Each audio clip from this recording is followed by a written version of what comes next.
Welcome back to my channel, guys. It's time for another manga manhwa volume review. This is going to be on the Boxer Volume 4.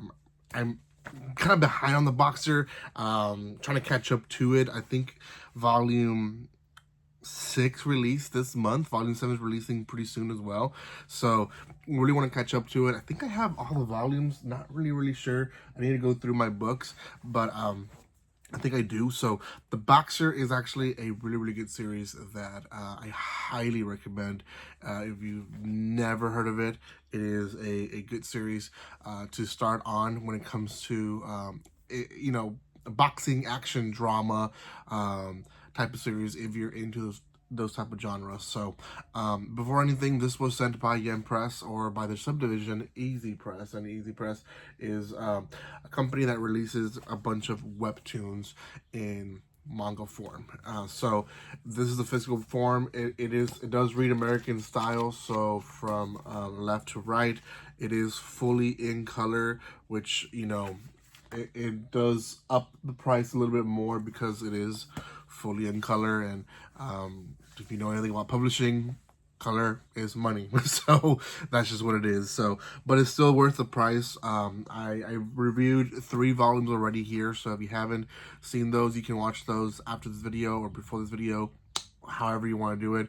But they are in my channel, so go catch them. There's a playlist, so you guys can see all of them together. So okay. So last we left off, there was a big fight happening. The champion of the lightweight championship was finally happening, and we have Yu, who is like the number 1 fighter. He's finally realizing that there's someone bigger than him, and that's Jean Pierre. That whole first beginning of the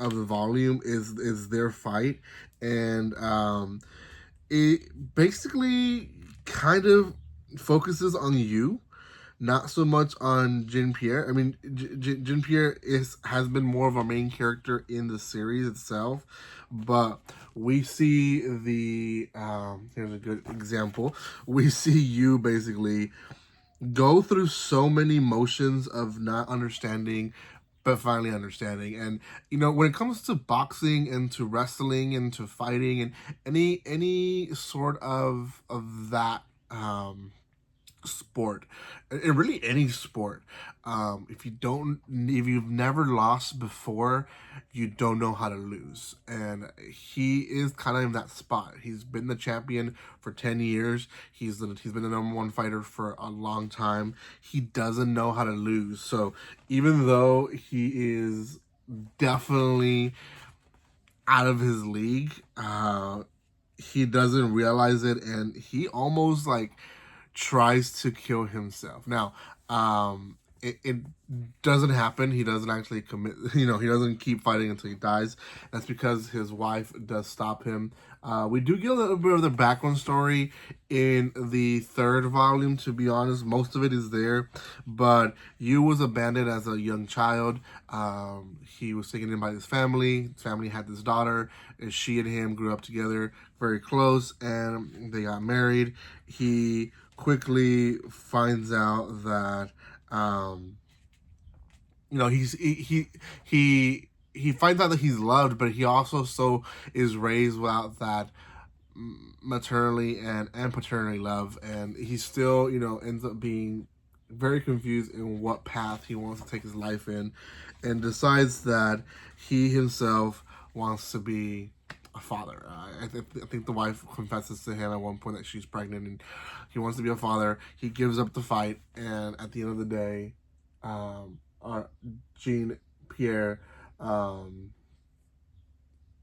Yu, I mixed up the names. Yu is the one that wins. So Yu is right here, and Jean Pierre is the defender of the belt. So he ends up losing to Yu, and Yu ends up basically being the champion. Now, after that, we get, I want to say, a 5th maybe of the volume of just kind of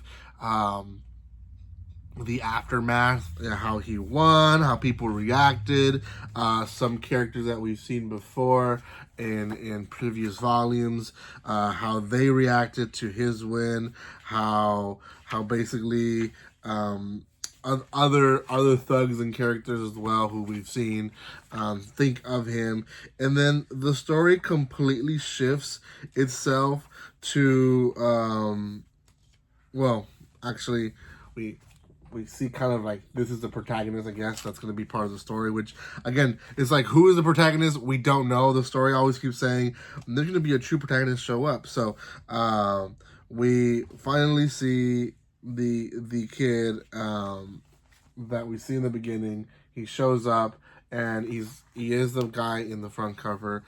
And he is basically, the rest of the volume is him training for his debut fight. Now, his name is trying to get it right here, NJ. NJ is his name. He basically trains for the rest of the volume and then goes into this fight and wins his debut fight against a big dude. I guess the name's Rock. They try to get him a better, easier starting fight, but there wasn't any available, and what ends up happening is that he takes in Rock into the fight, and Rock is essentially a seasoned champion. He doesn't have the best record. I think like he has like 12 losses and 15 wins or something like that. Like it's not the best record, but he's still a threat. You know, he's experienced. He knows how to move in the ring. He knows how to react in the ring. He knows how to adapt and all that, right? Whereas NJ, the only things that eventually he has on his hand is that he's never been seen by anyone fought in the ring, right? So I guess he has the card of unpredictability from his side, but nonetheless, great fight. NJ is basically in the lower hand most of the fight. Like, it seems like he's doing good in the beginning, and then he doesn't. Like, he gets tired really fast. Like, there's a lot of parts to him that he doesn't realize that goes into boxing. Not just, having stamina mentally, physically, but also mentally. You have to have that passion of keep on going, round after round, and that drains you. That really does drain you, and it's all explained there in the last part of the volume. He does end up winning at the end of the day, because he still trained. He did train and did all his best. He does knock out the guy, the Rock, and not the actual Rock, but Rock, and he does win at the end of the day. So he does get his victory. There they are, Rock and NJ. So that is basically, in a nutshell, Volume 4. I'm wondering what's going to happen in Volume 5, if they're going to continue the story of Yu, or if they're going to consider the story of NJ, or if they're just going to throw as a curveball and just go to another character, because there's been several characters that we've had kind of as protagonists, and they never settled down to one. So we'll see.